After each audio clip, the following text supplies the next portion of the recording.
Hello students, in our last class we learned about grammar, English grammar. What is grammar and its types, main types and various other types. Today we will discuss about methods of teaching grammar. As we can see in this chart that language dimensions has divided into three further parts: grammar, semantics, pragmatic. And grammar further divided into two types, means how you can teach grammar: inductive way and deductive way. इस diagram में इस flow chart में आप देख सकते हैं language जो है उसके मेन थ्री कंपोनेंट्स हैं: ग्रामर, सिमेंटिक्स एंड प्रैग्मेटिक. हमने ये डिस्कस कर लिया लास्ट क्लास में. नेक्स्ट, ग्रामर जो है उसको दो तरह से पढ़ा सकते हैं: इंडक्टिव अप्रोच के थ्रू या इंडक्टिव मेथड के थ्रू या फिर डिडक्टिव अप्रोच के थ्रू. आज हम यही डिस्कस करेंगे. If we see in broader view, अगर हम इसको ब्रॉडर व्यू में देखें तो जो डिडक्टिव अप्रोच है it is basically related with the overtly explain the rules first. इसमें टीचर जो है वो बच्चों को पहले रूल सिखाती है, उसके बाद उनको स्पेसिफिक एग्जाम्पल्स प्रोवाइड करवाती है. फॉर एग्जाम्पल, आपको टेंस अगर सिखाए जा रहे हैं, टीचर पहले टेंस सिखाती है और टेंस के जो रूल्स सिखाती हैं पहले बच्चों को, एंड आफ्टर दैट वो उसको उन बच्चों को, स्टूडेंट्स को give the example. For example, in present tense we use verbs first form, present indefinite for making present indefinite sentence. We have in simple sentence we have verbs first form here, and in negative sentence we use helping verb do or does not. Do for plural verb and does for singular verb. So now फिर teacher बच्चों को example देगी: he works hard. Here works is verbs first form.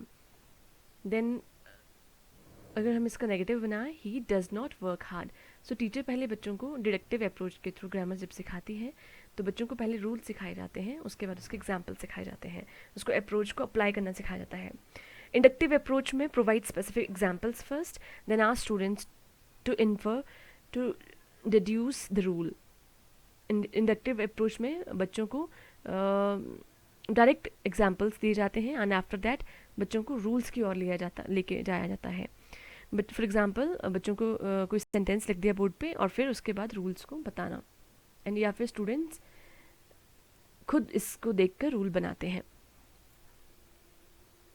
So let's have a deductive approach in detail. हम इसको detail में जानते हैं कि इंग्लिश ग्रामर को पढ़ाने के लिए डिडक्टिव अप्रोच किस तरह क्या है.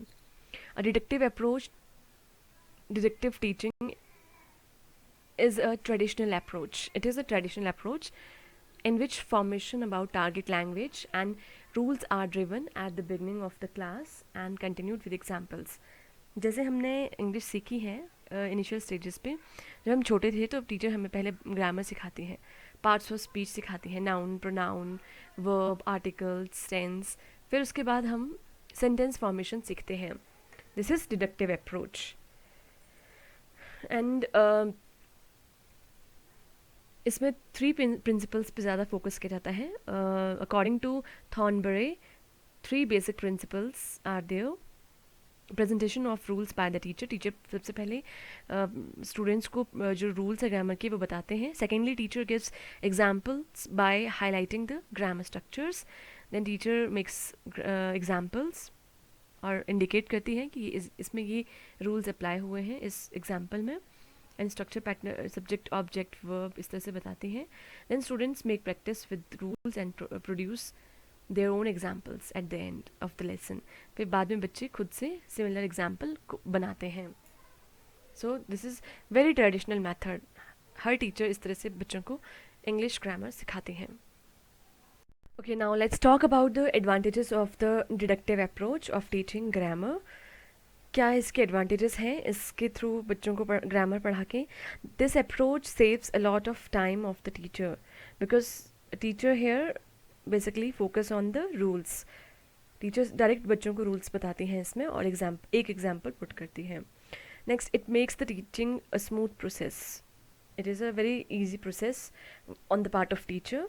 टीचर एक सिस्टमैटिक वे में बच्चों को रूल बताती है, फिर स्मूथली बच्चों को उसके एग्जांपल्स बताती हैं. So it's a smooth process. कोई एक्टिविटी नहीं होते हैं इसमें, कोई ज़्यादा पजलिंग वाला इसमें कोई पार्ट नहीं रहता है. बच्चों को जस्ट रूल्स बताए जाते हैं और बच्चे इसको ग्रामर को सीखते हैं एग्जाम्पल्स के through. The next we have here disadvantages also. Oral aspect of the language is ignored. बच्चों को सिर्फ इसमें रिटर्न फॉर्म में रूल्स बताए जाते हैं. ओरल जो ओरल स्किल्स पे इस पे काम नहीं होता है. ग्रामर को ओरली भी आप प्रैक्टिस कर सकते हैं, बट यहाँ पर सिर्फ रूल्स बच्चों को नोट डाउन करवाए जाते हैं. ओरल स्किल यानी कि स्पीकिंग स्किल का इसमें ज़्यादा यूज़ नहीं होता है. No sufficient pattern practice. There is no sufficient pattern practice here. जो पैटर्न है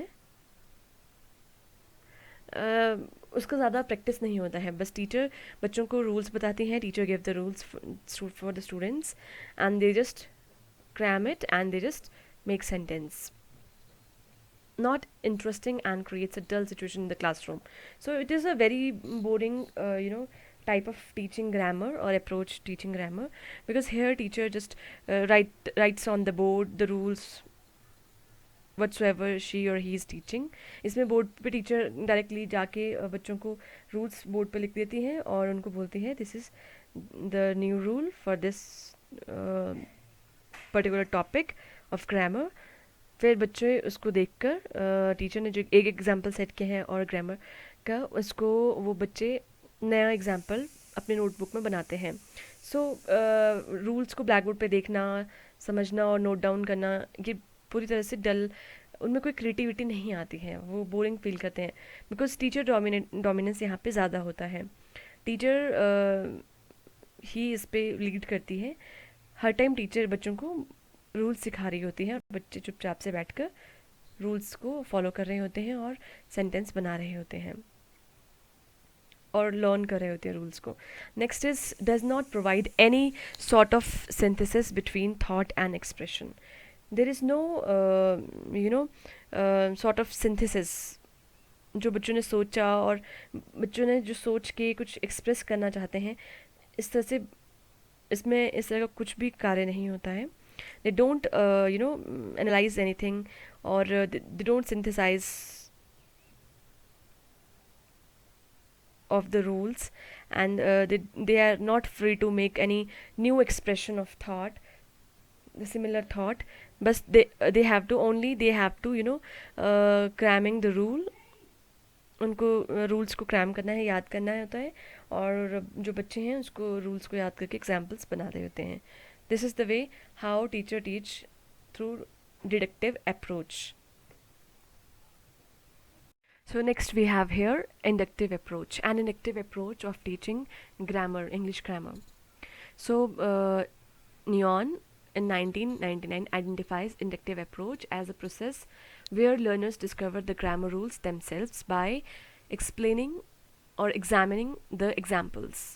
यहाँ पर जो बच्चे हैं वो बुक में देखकर खुद से जो एग्जाम्पल्स बुक में दिए होते हैं उसको देखकर ग्रामर के रूल्स खुद से डिस्कवर करते हैं. इसमें टीचर बच्चों को ग्रामर नहीं बताती है, ऑल्दो स्टूडेंट्स खुद से जो सेंटेंस पढ़ते हैं और उसमें देखते हैं कि इसमें कौन सा रूल अप्लाई किया गया है. They learn themselves new rules.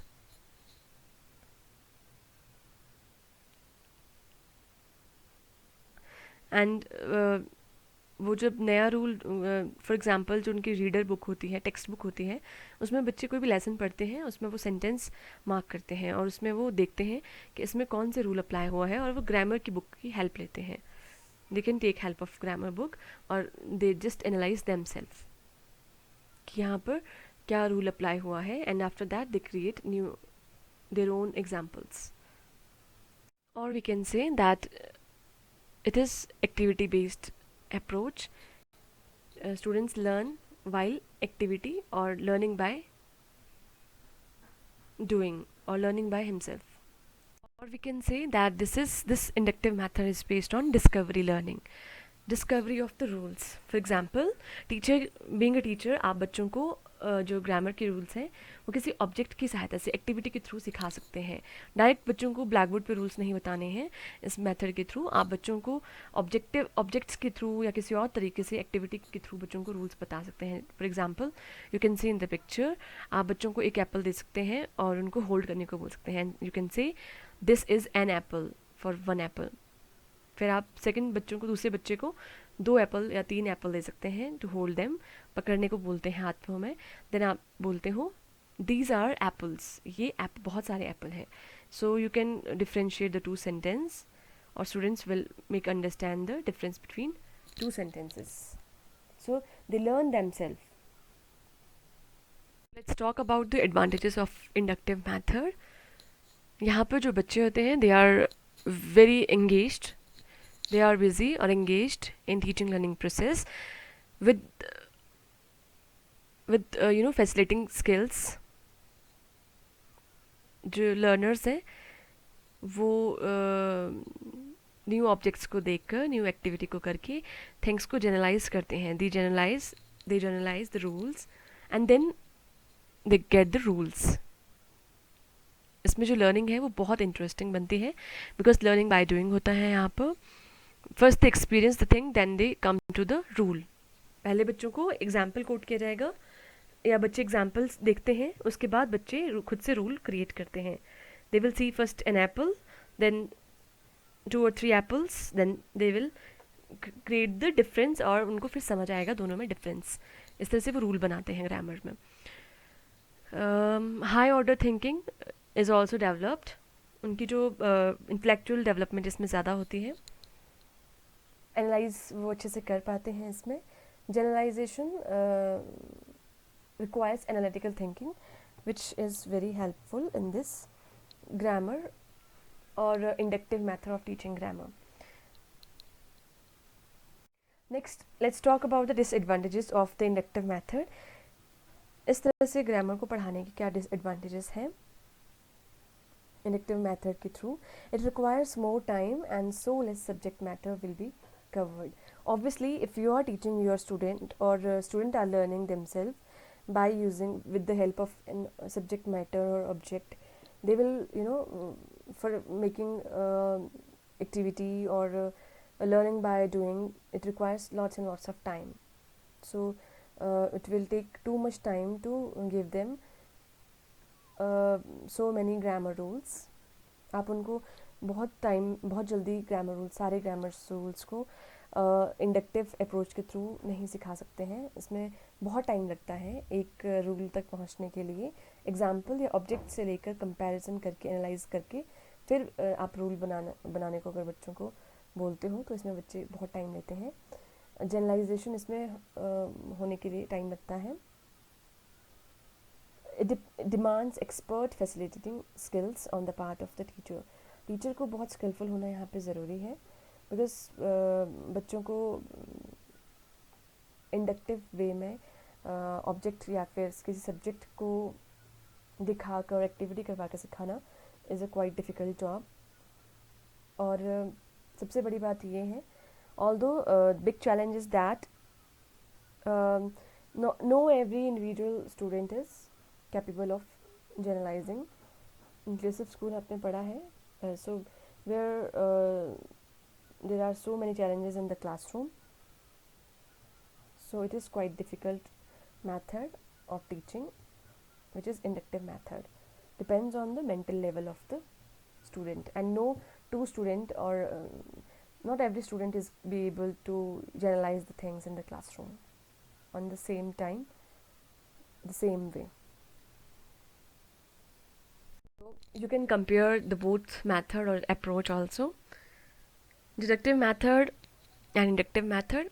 Deductive method doesn't give any new knowledge because focus is only just on the rules given by the teachers. Deductive method, it gives new knowledge. You learn yourself by seeing the new activity, new object, subject. It is a method of verification. You verify the rules. It is a method of discovery. You discover yourself here. It is the method of instruction. यहाँ पे बच्चों को instruction दी जाती है teacher के द्वारा. It is method of teaching. यहाँ पर बच्चे सीखते हैं. टीच करते हैं, पढ़ते हैं। यहाँ बच्चों को पढ़ाया जाता है एक तरीके से, मैथड से। Child gets readymade information and makes use of it. Teacher gives the rules here and readymade material उनको रूल्स मिल जाते हैं टीचर के द्वारा। इंडक्टिव मेथड में teacher child requires first hand knowledge and information by actual observation. First वो observe करते हैं, उनको ऑब्जर्वेशन के थ्रू नए इंफॉर्मेशन गेन करनी होती है। It is quick process, inductive is slow process. Deductive method encourages dependence on other sources, and inductive method trains the mind and gives self confidence and initiative. दोनों में difference है। यहाँ पे बच्चों को इंकरेजमेंट जो है वो टोटली डिपेंडेंट हो जाते हैं सोर्सेज पे, given by the teacher. Deductive method में, इंडक्टिव मेथड में उनका जो माइंड है वो एक्टिव रहता है और वो कॉन्फिडेंस बनते हैं, इनिशिएट लेते हैं कुछ भी सीखने के लिए। There is less scope of activity in deductive method. वहाँ पे कोई एक्टिविटी नहीं होती है, they just get the rules noted down in their notebook. It is full of activity. So deductive method is obviously full of activity, they learn while doing activity. It is a downward process of thought and leads to useful results. It is an upward process of thought and leads of principles. जो आपका deductive method है वहाँ पर आपको rules से नीचे की ओर आप कंक्लूजन तक पहुँचते हैं। यहाँ पर आपके पास थॉट होते हैं, आप नए नए। इंडक्टिव मेथड में you have some hint and you gets lots and lots of new knowledge, principles. You make yourself the rules. इसके अलावा आप और तरीके से भी कंपेयर कर सकते हैं। Deductive method is quick and easy for teacher. Inductive method is quite time consuming. इसमें टाइम कंज्यूमिंग रहता है। Both require the both involvement, teacher as well as the student involvement, and it is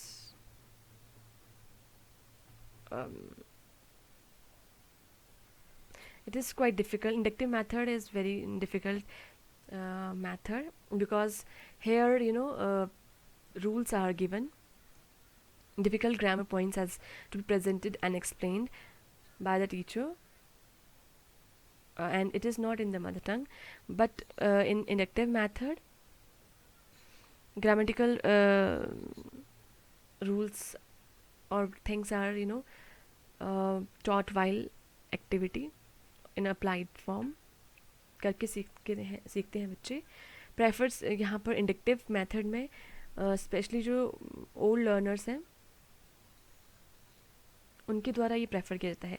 traditional teaching में deductive method का ज़्यादा use किया जाता है, लेकिन आज की टीचिंग में इंडक्टिव मेथड के जो यूज़ हैं वो ज़्यादा टीचर्स कर रहे हैं, बच्चों को एक्टिविटी के थ्रू ग्रामर सिखा रहे हैं। और ये जो इंडक्टिव मेथड है किसी भी एज ग्रुप को टारगेट कर सकते हैं, छोटे बच्चों से लेकर बड़ों तक। डिडक्टिव मेथड है वो थोड़े बड़े एजेस में ज़्यादा हेल्पफुल रहता है। So this topic is very important. Examination purpose से ये बहुत इंपॉर्टेंट टॉपिक है। What is grammar, types of grammar, methods of teaching grammar, make a proper notes और assignment and submit it, learn it, revise it. किसी को कुछ समझ नहीं आ रहा है, you can ask me any time.